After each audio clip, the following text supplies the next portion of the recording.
Good afternoon, everybody. I'd like to welcome you all to an afternoon with Emma Heyderman. She'll be doing a presentation on the 4 C's of 21st century learning. Before we get started, I just want to mention a few points. First, we'll be spending the final 10 minutes covering any questions you might have. But if you want to add questions while Emma is speaking, you can do that following, there should be a QR code visible. But if you don't have a QR reader or something on your telephone, you can go to the website tuadomanda.it, and it will ask you for a 4-digit code, and that's 8865. Regarding the attestati, those will be available in the next couple of days on mondadorieducation.it. There's a page attestati. Finally, the video will remain on the YouTube channel. This is being recorded, of course, and you can watch it again on this channel. And we would encourage you to subscribe to the Mondadori YouTube channel. So without further ado, I would like to present Emma.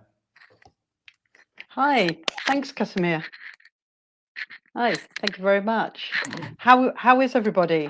Welcome to, I'm based in the north of Spain, and it's a rather grey, rainy afternoon. I don't know what the weather's like there in Italy. Rainy, also here, yeah. Okay. I think I've managed to put on enough light. Okay, so I think I'm just about ready to go. I wonder if someone can share, thank you very much, share my slides. And I'll see you in about 45, 50 minutes, Casimir. Wonderful, Okay. thank you. See you then. Thank you, see you in a bit. Hi, good afternoon, everybody. As I said, I'm based in the north of Spain, and it's rather cold and rainy this afternoon and a little bit dark, so I've got quite a lot of light on. So I'm just going to tell you briefly about myself. In my heart, and there's my heart, I am a teacher. I'm a teacher. I'm also a writer. I'm also a teacher trainer, and I also work with schools sometimes. So for the next 50 minutes, I'm going to take you on a journey into 4 of the C's of 21st century learning. So for this session, what you'll need is probably some pens. So here are some pens. You probably need some paper. Here's some paper. And most importantly, you'll probably need some water. Okay. It's a fairly low-tech session, so you shouldn't need any extra technology to do this. So what I'd like you to do is close your mouths, take your hands off the keyboard and put your hands on your laps. And I'm just going to get you to think. I'm going to show you some photographs and I'm going to ask you some questions. But I'd like you to take your hands off the keyboard and just think in your head. I hope that's okay. Okay, here's photograph number 1. What can you see in the photo? Where is it? And why do you think the photo was taken? Don't write anything. I just want you to think. Okay. And I'm just going to ask you those 3 questions again. What can you see in the photo? Where is it? And why was the photo taken?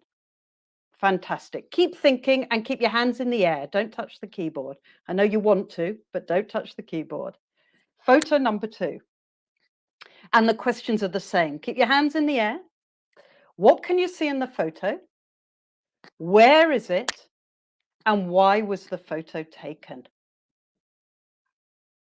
Okay, I hope you're still thinking and I hope your hands are still in the air. Number 3. I'll ask you the 3 questions again. What can you see in the photo? Where is it? And why was the photo taken?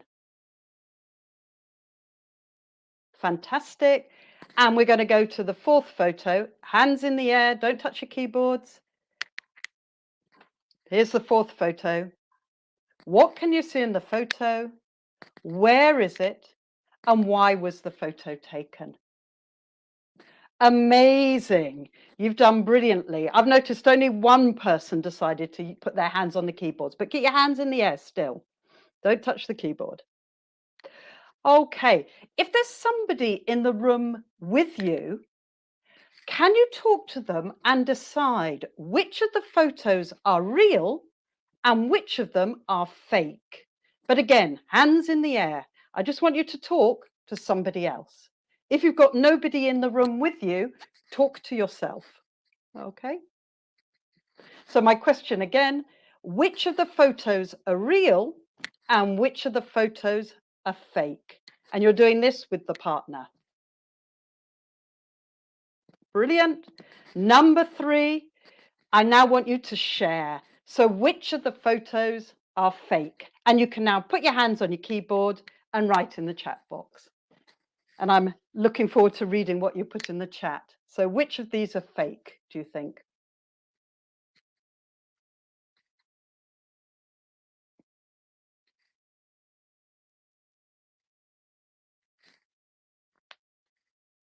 Okay, thank you very much. What I'm going to do now is reveal the answers. So have a look. Let's have a look at number 1. And here's the first one. So there's a fake photo. Number 2. Did you think number 2 was true or fake? Let's have a look. It was fake. There's the real man with his small, normal-sized pussycat. What about photo number 3?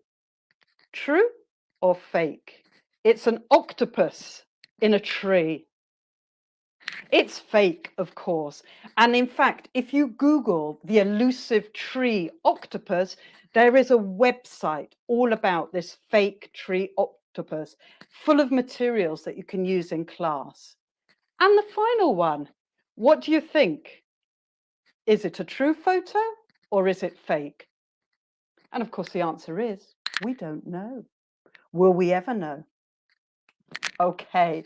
And my last question to you would be, so we know that number 1, number 2, number 3 are fake. We don't know about number 4, but number 1, 2, and 3 are fake. Why? Why did they do this? And again, if you were in the classroom, I would ask you for your opinions. Okay, I've got you thinking. How did we do this? If you remember, at the beginning, I said, everybody, close your mouths, hands off the keyboards or off your pens, and think. Then I said, if you've got a partner, talk to your partner. And finally, I said, you can write your answers in the chat box. So here's a useful tool to use. Don't forget in the classroom, we often run in there with our questions, but why don't we do think, then in a pair, and then let's share with everybody else. Okay, so what I've got you to do is just think a little bit about some photographs. And I've got you to think about some false photographs, some fake photographs. Why did I do this? Well, have a look at this question.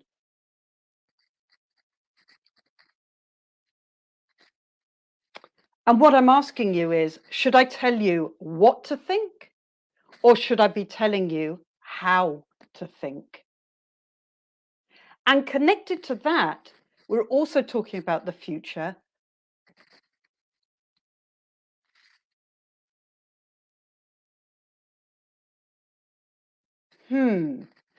So if we're saying that 80% of the jobs in the future haven't been invented yet, how can we prepare our students for this future?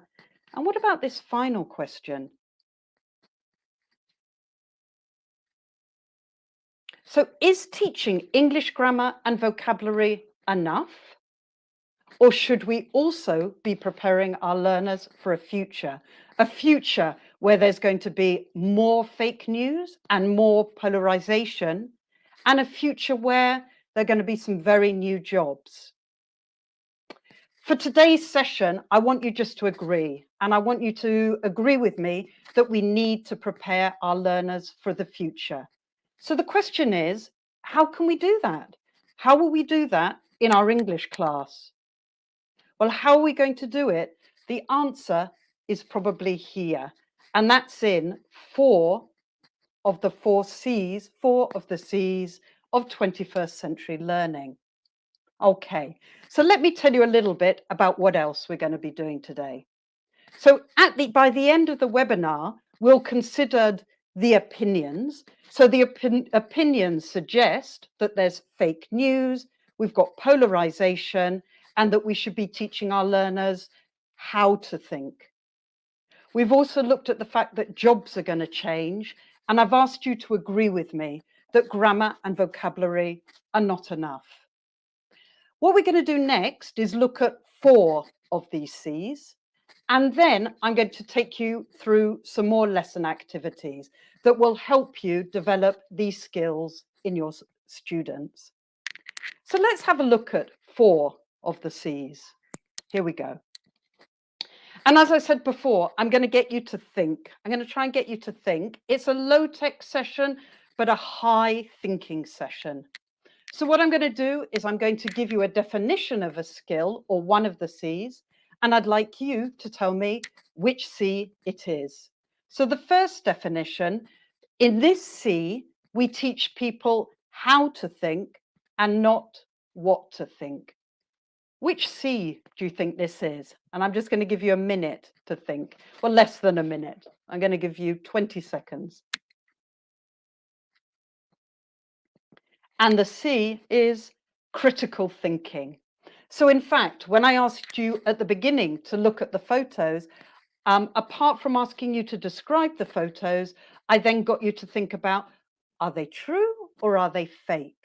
Why do you think people produced these fake photos? And that was the critical thinking. And what I was helping you to do is how to think. Don't take things on the face value, think a little bit more.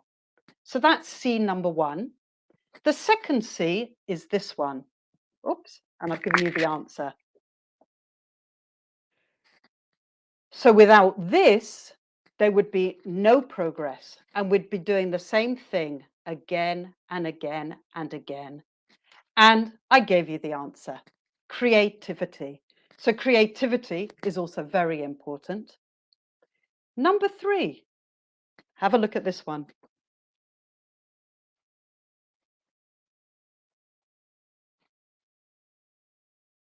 So of course, we can all travel on our own, and we're going to get there very, very fast. But if we travel with our friends, we're going to get much further. Which C is that?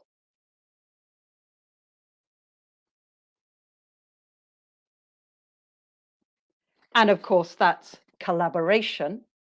So here are 3 of the C's. And what about the 4th C? Here we go. Now, some of you might be thinking, blunder. What's a blunder? Well, let me give you an example. In a completely different universe, there are 2 countries, and these countries are fighting. There are also some other countries all the way around. Now, one of these countries decides to send a rocket to fight the other country, but they make a mistake or they make a blunder. And their rocket, instead of going to this country, goes to this country over here and kills some of the people. This is a blunder, but luckily there is communication. The countries talk together and there isn't a world war. This is a mistake, but it's a serious mistake. So which is the last and final of the 4 C's? And this will prevent blunders from happening. Somebody saying cooperation, collaboration. The final C we're going to look at today is communication. So if we talk to each other, we can avoid these blunders. So for today, I'm going to take you into 4 of the C's, and we're going to do some lesson activities. As I said, very, very easy things, very low tech, but you do need a pen and you do need some paper. Okay, we're going to begin with a very easy question. Last summer, I had the most amazing holiday. I went to the most incredible place. Can anybody guess what this place was? I went to a part of a country, but if you can guess what city I started in, you're amazing. Let's see if anybody can guess. And I'm just having a quick look in the chat to see if anybody can guess it. Okay, possibly you need a clue. Would you like a clue? I can give you a clue. Here we go. Here's my photograph of my place.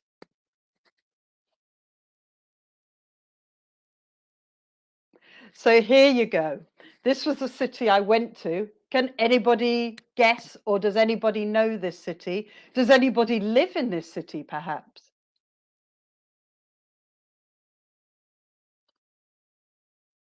Absolutely, you've got it. And it was the most amazing holiday. This is where we started. So I want you just to have a look at this place. It is Milan. What do you think? I had an amazing time. Is it a good place to visit? Is it interesting? What sort of things can I visit when I go to Milan? Oh, Barbara lives in Milan. So, Barbara, what do you think? Is it a good city? Is it interesting to visit? Is there lots of things to see there?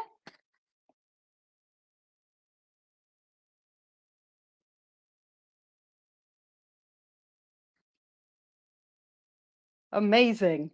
Okay, we're just going to take this thinking a little bit further. So now I want you to think about different ages. I mean, obviously, I'm of a certain age and I had an amazing time because I love culture and art. So I had so much to visit.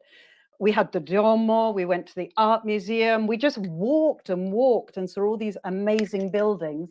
But what about for young people? How interesting is Milan for young people?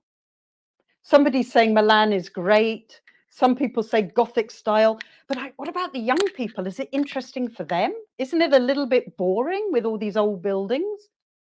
And the museums? Do you think the young people would like the museums?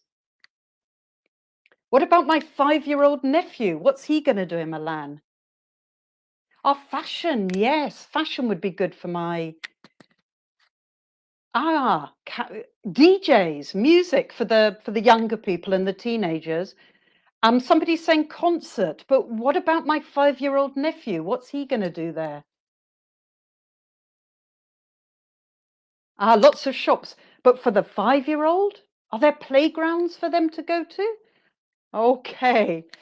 So what I'm getting you to do next is evaluate the city a little bit. Think about it for different ages. Finally, I want you to imagine that you work for the Milan Tourist Board and you want to attract people like me, people of my age, to your city. What slogan could you use to get me there? Can you think of 3 words you could use to attract me and all my friends?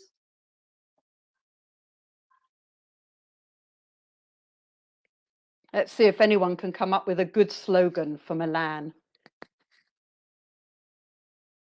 Daniela's talking about the buskers and Tiziana's talking about street food as well. Lots of parks for children. Brilliant.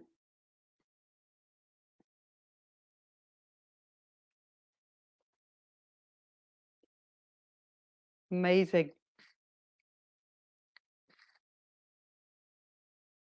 And as for a slogan, we could have something like, have a brilliant time, a cool city, event at night, vibrant city. I like that one. That's a great slogan. Visit Milan once in your life, only once, and never forget it. Brilliant. I love your slogans. Okay, so let's have a look and see what I've done here. So what we actually did was some critical thinking. What I got you to do is we began by asking you to understand what I was talking about. So we thought about the city and we answered very, very simple questions. After that, we began to evaluate the city and we got you to think about, has it got interesting places to visit? I didn't ask you about the public transport, but I did then ask you about places for young people. And I got you to think about young people, kids, people my age.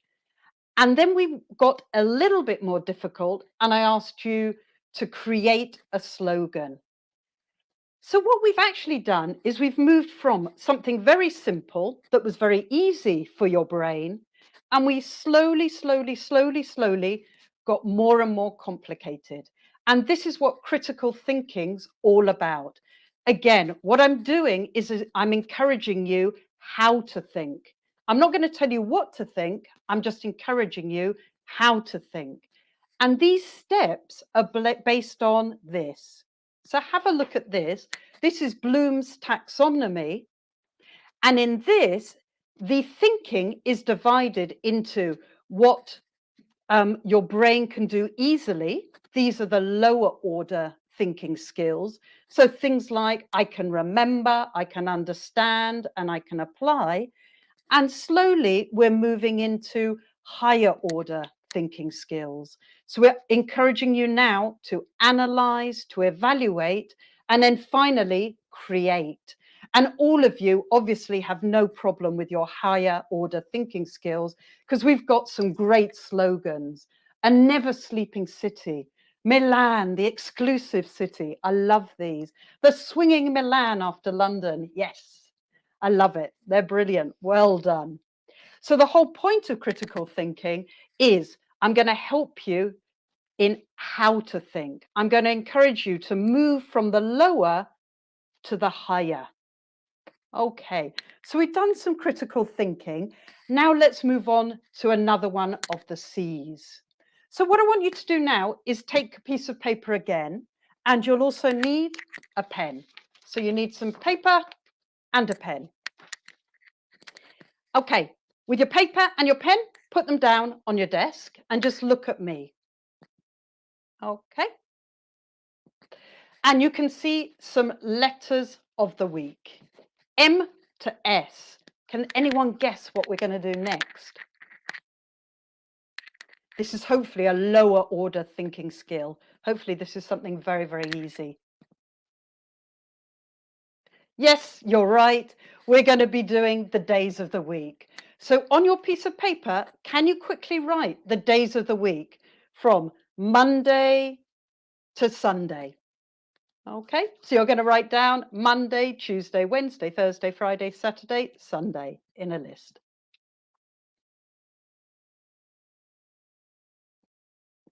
If you'd like to check your spelling, here we go.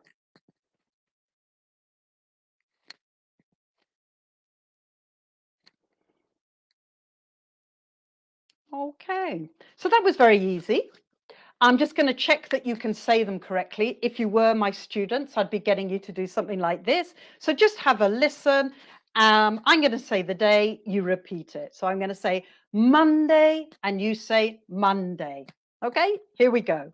Monday, Tuesday, Wednesday, Thursday, Friday, Saturday, Sunday. Brilliant. I could hear you here in the north of Spain. That was brilliant. Well done. Okay, so you've got your days of the week. And now I want you to think about the days of the week and think about how you feel on each day. And I want you to use these emojis. So here are the selection of emojis, and I want you to think about the days. So I'm going to start, and you're going to have a look at what I'm going to do. So I'm thinking about my Monday, and my Monday, oh, I'm always tired. I struggle to get out of bed. So I'm going to draw a tired emoji next to Monday. Tuesday. What shall I do on Tuesday? It's only the second day of the week, I'm afraid. Tuesday, still not my favorite day. So I'm going to put a sad face. I'm going to continue until I get to Friday. And Friday's a good day for me. So Friday, I'm going to do a happy face. Okay? So that's what I want you to do. Somebody's got Blue Monday. Brilliant. So I hope you're drawing your emojis next to your days of the week. Now, this skill we're looking at is communication. So we need some questions. Have a think about what sort of questions you might want to ask your students about their feelings and the days of the week. And I'll show you what I would say. And this would be my question. So my question would be, what do you think of Mondays? What do you think of Tuesdays? What do you think of Fridays? What do you think of Wednesdays? Etc., etc. But I'm going to help my students a little bit, and I'm going to give them a suggested answer. So they can say, I like them, I love them, I hate them, or they can say, I'm keen, I'm fond of them, they're my favorite day, they're not my favorite day. But the conversation is still limited, and we just want them to think a little bit more. So we're also going to ask them the question, why? And what I'm going to do now is I've given the students a little moment to think. They've written down their emotion. I'm going to ask them to practice a little bit in pairs. And when they're ready, we're going to share as a class. Now, if you remember, when we talked about communication, I talked about the word blunder. And the biggest blunder or mistake that I make as a teacher is I give all my homework on the same day. And my students say, oh no, Emma, we always get too much homework on a Tuesday. And they never do it. So if I say to them, what do you think of Wednesdays? And they say, I don't like Wednesday because I get too much homework. I can avoid that blunder and I can give them homework on a Friday. Okay, so it's quite important with your students to just see how they feel on different days. Okay, we're going to stay with the emojis because I think they're quite powerful and quite useful for students to talk about their feelings, especially when we're doing communication. And we're going to look at some more feeling words. So again, you need some paper and you need a pen. So we're going to move on and we're going to get you to be a little bit creative. And what we're going to do is look at some emotions. Put your pens down. What I want you to do is look at me, repeat and copy. I'm going to say the word and I'm also going to do the action. So are you ready? Here's the first one. Afraid. Copy. Amazing. I can see you here from San Sebastian. Well done. Okay, number 2. Brave. Number 3. Confused. Number 4. Hungry. Number 5. Nervous. Number 6. Surprised. Number 7. Thirsty. Where's my water? Thirsty, thirsty. And number 8. Well. Okay, this time what I want you to do is draw an emoji for each one. So go back, do the easy ones first. I'm not going to give you very long. I'm going to give you about 10 seconds to draw your emojis next to each one. Off you go. Let's see how you do. When you're finished, hold them out outside your window so all the neighbors can see them.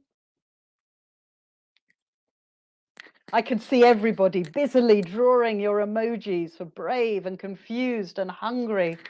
Oh, you're so creative. Oh, that's brilliant. Oh, well done. Oh, I love that hungry over there. Yeah, okay, stop. Brilliant. Put your pens down. Okay, would you like to compare them with my emojis? Here you go. What do you think? Okay, so we've compared your emojis with my emojis. It's probably worth checking the pronunciation one more time. So here goes. Listen, repeat, and say. Are you ready? Number 1, afraid. Number 2, brave. Number 3, confused. Number 4, hungry. Number 5, nervous. Number 6, surprised. Number 7, thirsty. And number 8, well. Okay, I'm just going to check that you really have understood them. What I want you to do now with your list is put a tick or a cross if you think it's positive or negative. So here goes. Number 1, I think is negative. What do you think about brave? Is it a negative or a positive feeling? That's what I put. 3, is it a negative or positive feeling? 4, negative or positive? 5, 6, 7, and 8. Okay, brilliant. So we kind of got so far, but probably we now want to combine these emotions with some events in our students' lives. So let's take this on just a little bit further. And we could have an activity where the students now get into pairs and they ask questions like, how do you feel when? Is it a positive or negative feeling? And again, we probably want to give them some kind of support. So what about something like this? How do you feel when you get a good mark? I feel very proud. Now, if you notice, proud is actually a new word. Why? Because I allow my students to say to me, Emma, how do you say in English? And I will give them the new word if they need it. This is obviously one way of doing it. Another way would be pair A would say, when do you feel afraid? And B would say, I feel afraid when I see spiders or something similar. So we just get them again, thinking about their feelings and answering and asking questions. Okay, let's move on. Now, here's a course book exercise, and we're moving on to collaboration. So we've done critical thinking, we've done some communication, we've done a little bit of creativity, and we're now working together. And if you remember, he or she who walks alone goes faster, but if you walk with other people, you go a lot further. So have a look at this exercise. A little bit kind of standard, can't see much collaboration really going. You might extend the activity with something like this, where you give the students pairs of words and they have to make sentences. But again, can't really see the collaboration going on. Collaboration for me is doing something together because you want to get somewhere. So why don't we turn this into a game? And this is the game I would play. I wonder if you recognize it. Of course, it's noughts and crosses. Now, how this works is I divide a very big class. So say I have 24 students, I divide them into groups. So we have 12 and 12, and then 12, you're cross, and you 12, you're nought. So what I'm going to do with you lot, if you live in the north of Italy, you're cross. If you live in the south of Italy, you're nought. Okay? No cheating. I can see where you're living. Not really. Okay. And then what I would do is I'd say, okay, noughts, where do you want to go first? And they always, or sorry, we're starting with crosses. And they always start in the middle. I don't know why, but students always begin in the middle. And what I would say to both groups is work together. If you want, you can work 6 and 6, but I want you to collaborate and think of a really good sentence to compare AC Milan with Inter Milan, because this group that gives me the best sentence wins the square. And off they go and they collaborate. They talk together, they come up with a very good sentence. Maybe I only give them 2 minutes. And then I choose the student who gives the answer. So then I would say, okay, you, John, give me the sentence. And John gives me Cross's sentence. And then I turn to the noughts. Noughts, Do you agree or disagree? Give me your sentence. They give me their sentence and I decide.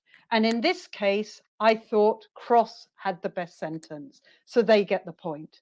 And then we continue, and we continue with the sun and the moon. In groups, they think of a sentence, so off they go. The Crosses think of their best sentence, an original sentence, and Noughts think of their sentence, their original sentence, and I ask them for it. And the person who gives me the best sentence wins the square. And we continue until one of them has 3 in a row, or perhaps they don't. But to my mind, here they are collaborating. And here's another exercise, which is kind of combining collaboration with creativity. What they need to do is in small groups, so groups of 2 or 3, they need to write some interesting questions, original questions. Once they've done that together, I then mix them all up. They go and work with someone else and they ask and answer their questions. I go round and I give points for originality. Wow, you two, those were great questions. You can have an extra point. So what I've done so far is we've kind of looked at the skills in separate. We began with the photos with critical thinking. Then we moved on to the emojis and we looked at communication. We went into creativity where you were able to design your own emojis. And finally, we ended up in collaboration where we played a team game. And the only way the team could win was by working together. So now let's try and put everything together. So let's put 4 of the C's together and let's look at how we could put that into a speaking exercise. So I think the theme at the moment is this. Anybody guess the topic? And I'm looking at the chat box just to see if anybody has an idea of the theme for the conversation. Let me just drink some water while you're thinking. You can think and you can share. What's the theme?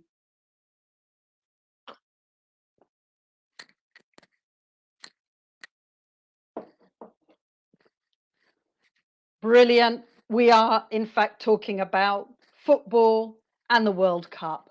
And here we have, well done. Here we have 2 football players. For extra points, who are the football players?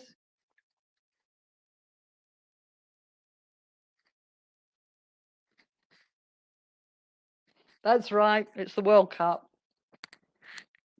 Okay, so you're going to see the names of the football players coming up. So how am I going to bring this all together? Well, we're going to look at a conversation about football. And this is where we begin. I want you to imagine that I'm A and you're B. Here we go. So I'm A. I'm going to ask you a question. Did you see the football last night? B? Brilliant.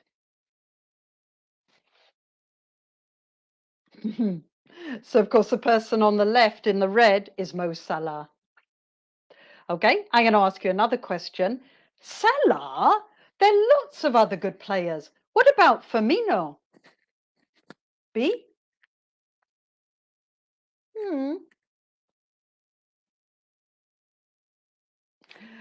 Okay. Mbappe, for example, he played well yesterday. I think there are a lot of good French players. You're B? What are you going to say? Brilliant. Well done. I'm A. And what do you think of Kante? If you ask me, Kante is better than Salah. You're going to answer? You're B?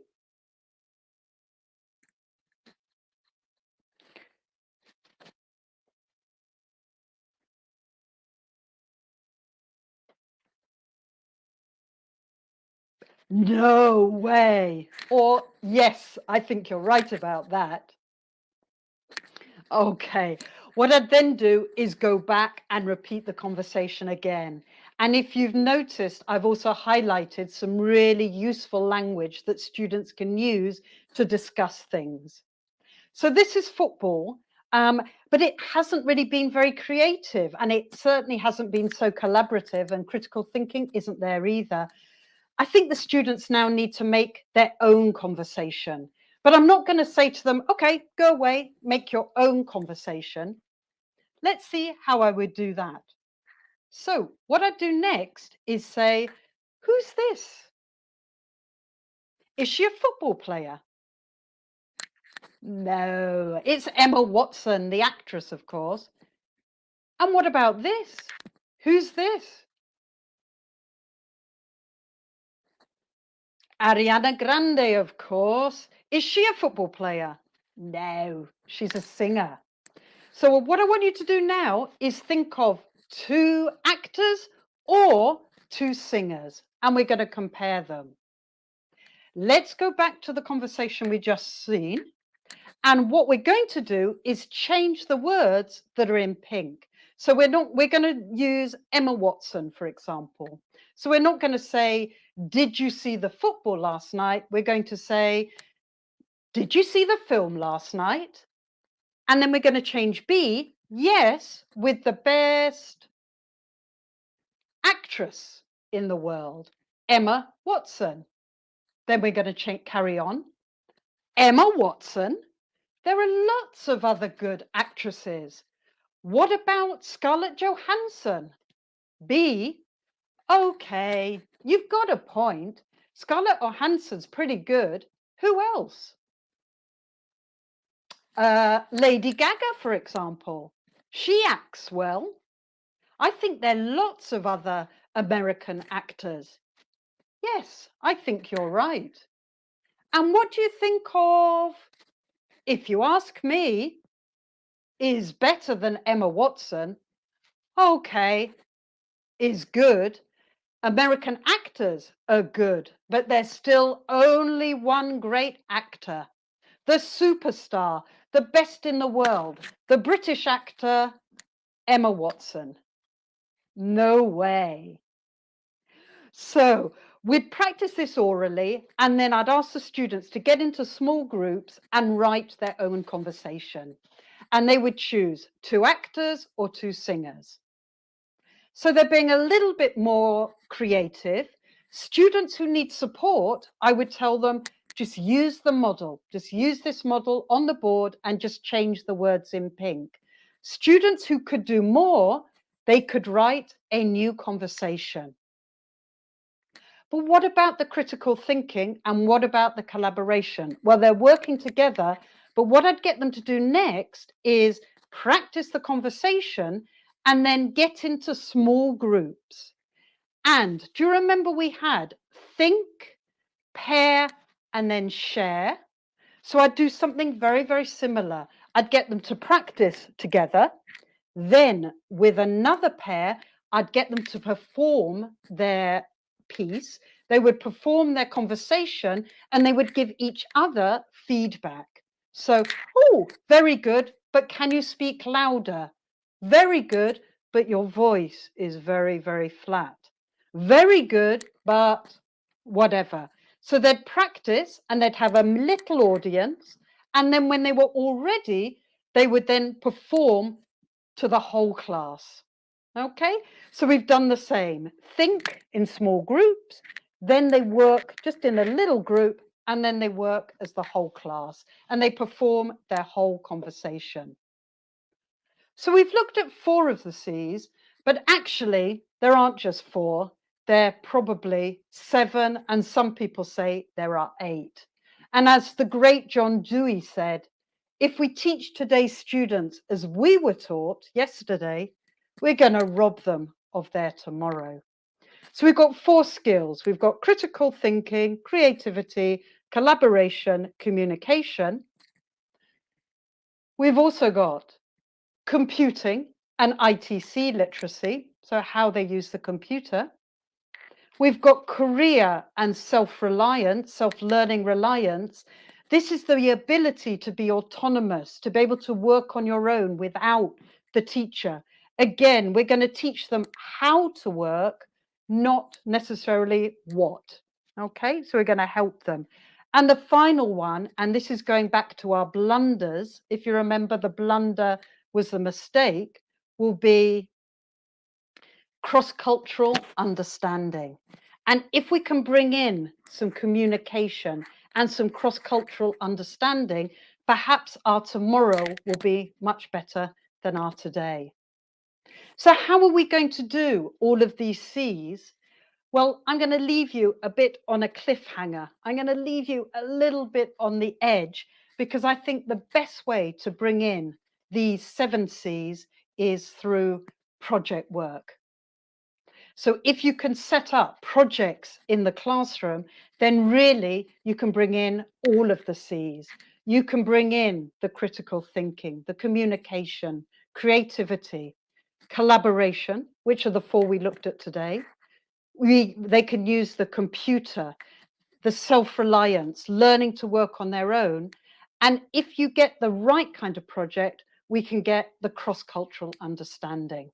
So if you want to learn more about projects, there will be a second webinar, I apologize, on how to set up a project so that you look at all 7 of the C's.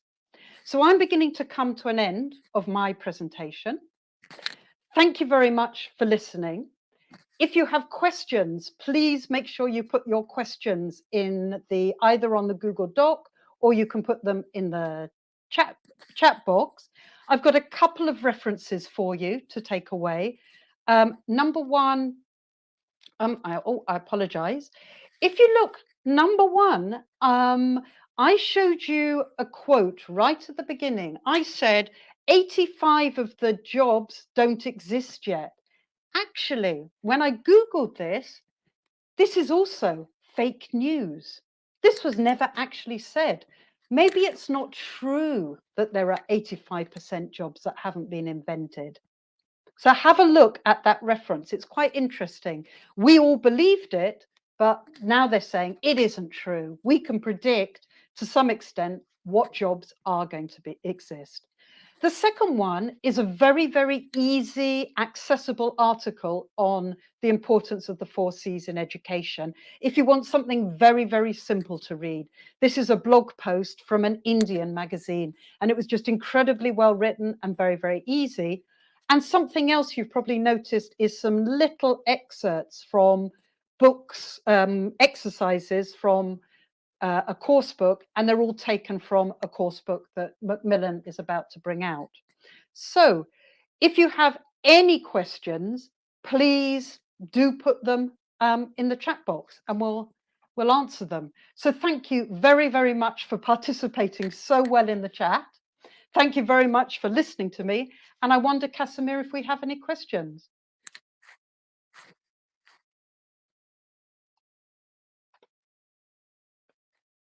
Oh, Casimir, you'll have to put your volume on. Sorry about that.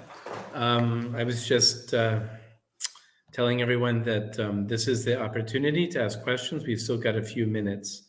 So go ahead and enter them either in the chat box or on the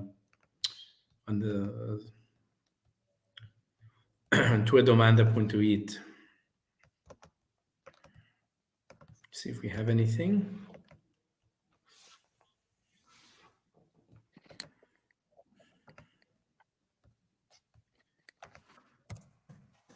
Let's see here. There's got to be some questions, I think. Oops.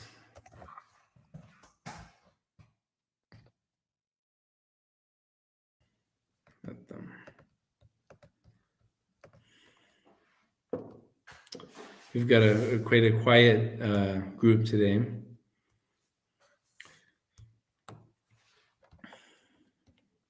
Are there any other C's, or are there just the 4?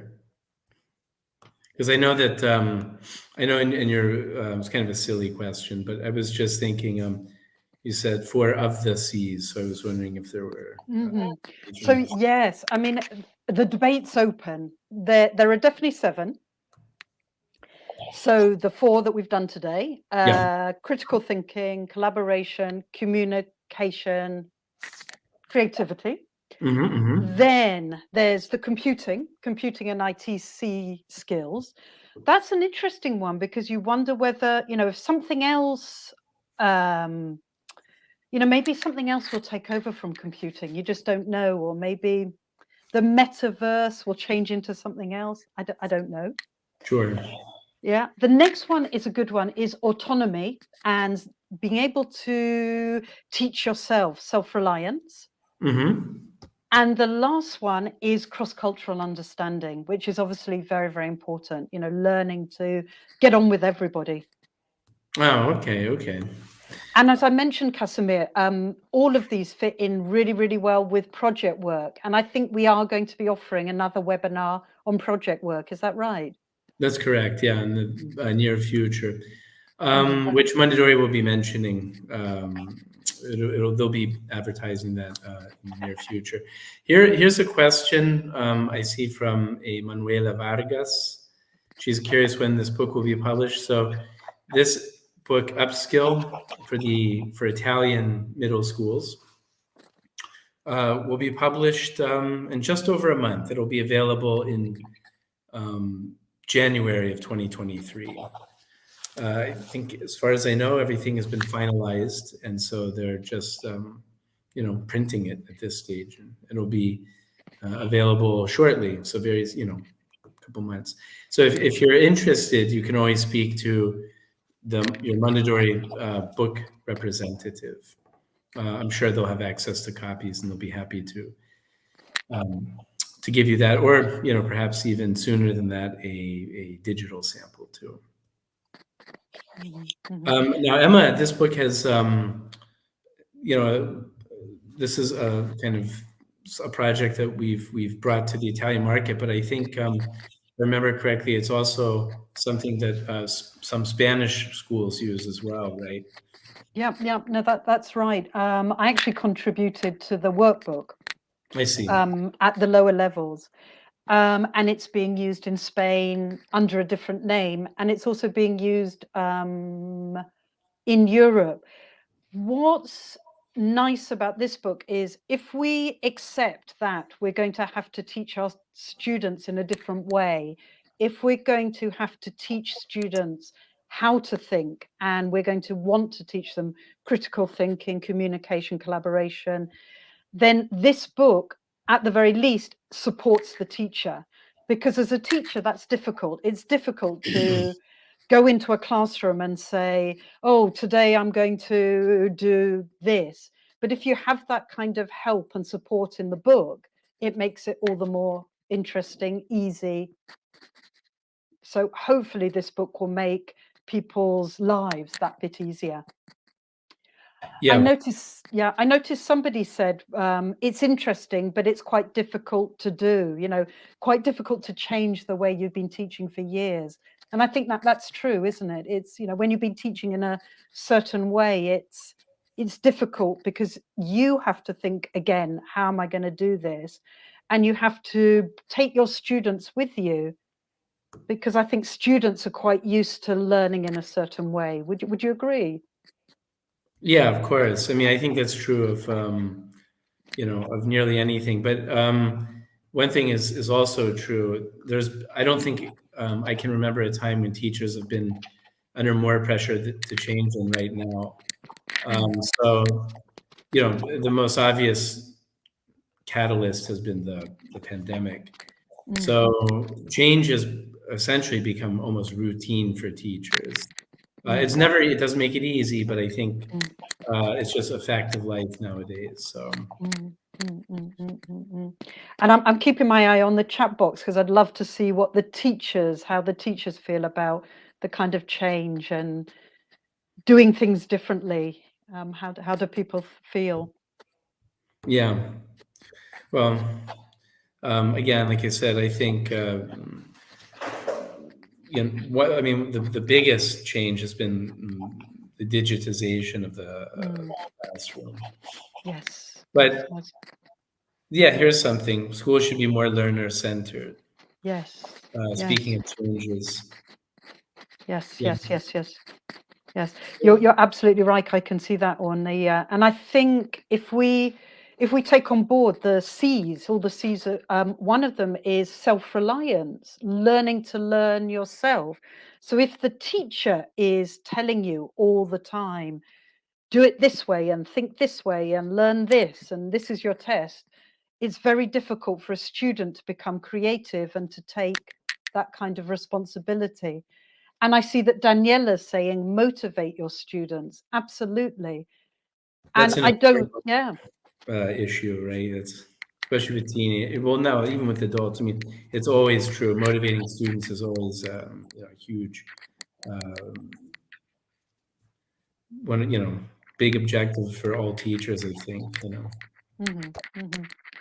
But I think part of the trick of motivating your students is just getting them more involved in the class. So, getting them to actually really think about that photograph. Why was it taken? What was the person thinking about when they took that photograph? And then maybe get them to bring in their own photographs and talk about their own feelings. Where were you? How were you feeling? Why did you take it? And I agree. I think if we can motivate our students, we're going to create an interest or a fascination for learning. And hopefully we're going to, maybe I'm being too utopic. No, I think no, but I think it goes to what Ornella had mentioned in the chat box about being more learner-centered. One way to get students motivated is to involve, like exactly you said, involve them more, get them not just listening, but actually doing something. And so anyway, Emma, I think that that about does it for us. I think we've touched on most of the questions here. So at this stage, I'd just like to thank everyone for your time this afternoon. Remember that in a few days, the attestato will be available on the website, mondodorieducation.it, under attestati. So you just try again in a couple of days, you'll find it. And again, hit that like button and subscribe to the Mondadori page, and you'll be kept up to date with all the seminars and webinars and so on that we'll be doing over the next couple months. So Emma, thanks again to you. Thanks to everyone else. And we will see everyone the next time. Have a great evening. Lovely to see you all. Thank you very much. Bye-bye.